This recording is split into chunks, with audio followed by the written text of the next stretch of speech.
Hey guys, MichaelBtheGameGenie here, and in today's video we're going to be taking a look at the Sega Astro City Mini V from Limited Run Games. And if you like vertical scrolling shooters, this may be the perfect mini arcade for your desk.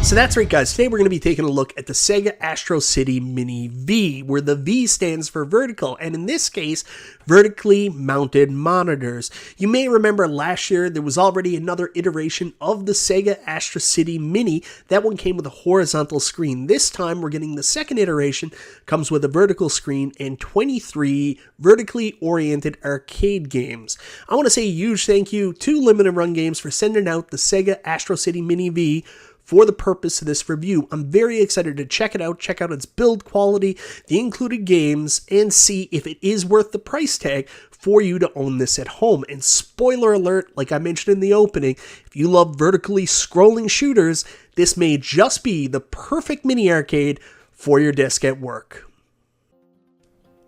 So guys, here we have the Astro City Mini V. Let's take it out of the box and see what comes included. By the way, the box is absolutely stunning, if I haven't mentioned that already. You open it up, first thing first, we've got the instructions right on the top, everything you'll need to know right there in the cool little instruction manual. Let's take off this piece of cardboard now, and inside we've got some stuff in there, but there we've got the unit itself, the Astro City Mini, and how cool is this thing? Let me push the box back here a little bit and get the Astro City Mini out of the bag, and what a neat little bar top version of the original arcade.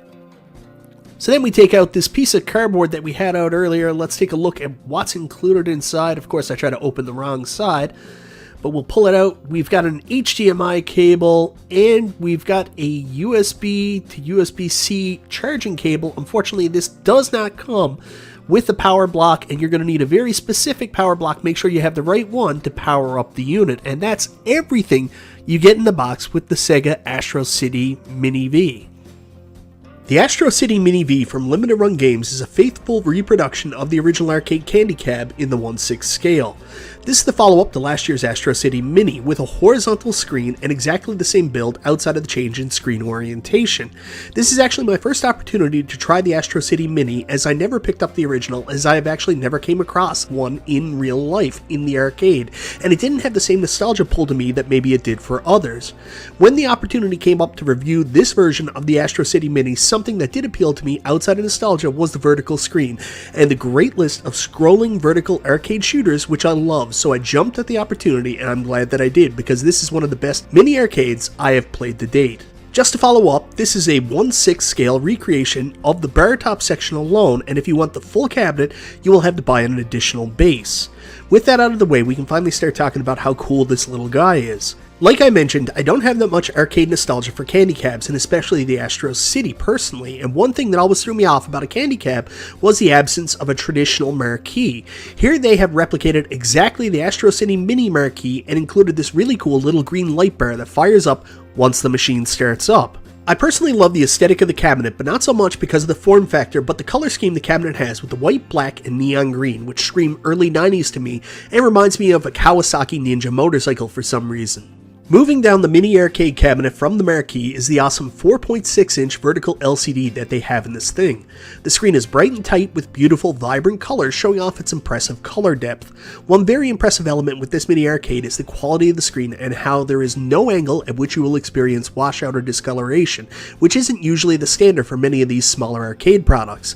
It's also a fairly large screen for a mini arcade at 4.6 inches, which is a good thing because there are so many small projectiles on screen with these shooters that you need to make sure you see everything. Moving down to the control panel is where this gets interesting, as they kind of move away from the 1/6 scale recreation and provide something a little bigger and certainly more comfortable.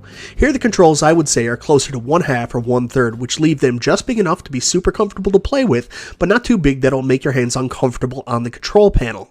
I really like the feel of the buttons and the joystick and find the experience to be pretty high quality.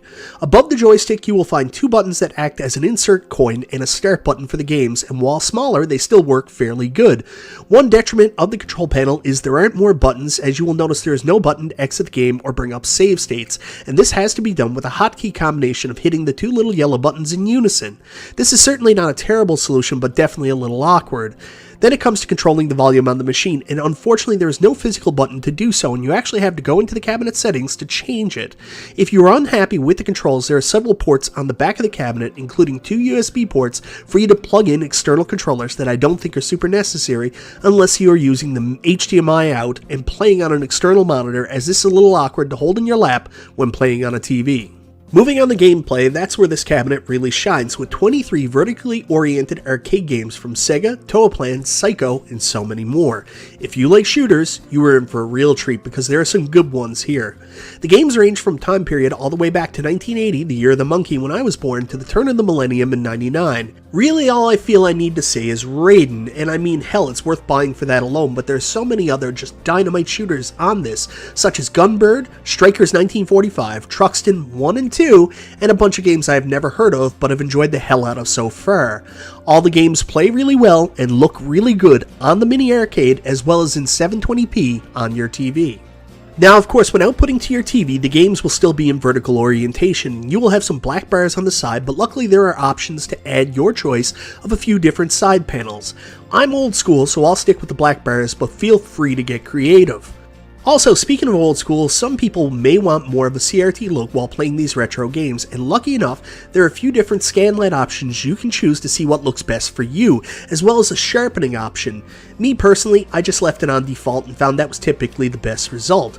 I know these are older games, and the norm for these retro consoles for a while now has been to output at 720p, but I would really appreciate these to output at 1080p if at all possible. Other than that, the games look fantastic on the arcade itself and while played externally on a TV. So guys, that's my look at the Sega Astro City Mini V, and I have to say I'm very pleasantly surprised by this little mini arcade. I'm a big fan of vertical scrolling shooters, and this arcade has some of the absolute best, and it's amazing to play them on this tiny arcade with the proper screen orientation. Also, on top of that, the controls for a mini arcade are unlike anything else I played. They're big enough and comfortable enough for you to actually enjoy playing on them. However, if you are going to output and play on a TV, I would suggest using a third-party controller or even the Sega Astro City Mini controller at that point. My only negative feedback realistically is when you are outputting to a TV, the maximum image quality you can get is 720p. I'd really like to see them bump that up to 1080p, which I think should be the standard for any retro console right now at this point. And then on top of that, there is no physical button on the arcade, no physical knob to control the volume, so it would be nice if I didn't have to go into settings to turn down the volume and there was some way I could physically alter it without stopping my gameplay or hindering it too much.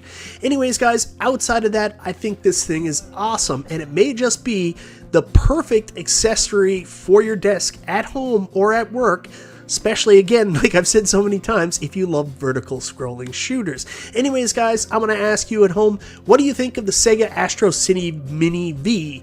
Do you have it already? Do you like it? Is it something you're interested in picking up? Let me know in the comments below. I want to say once again, thank you so very much for watching, everybody. Always appreciate the support, guys. This is Michael B. the Game Genie, and I'll talk to you next time.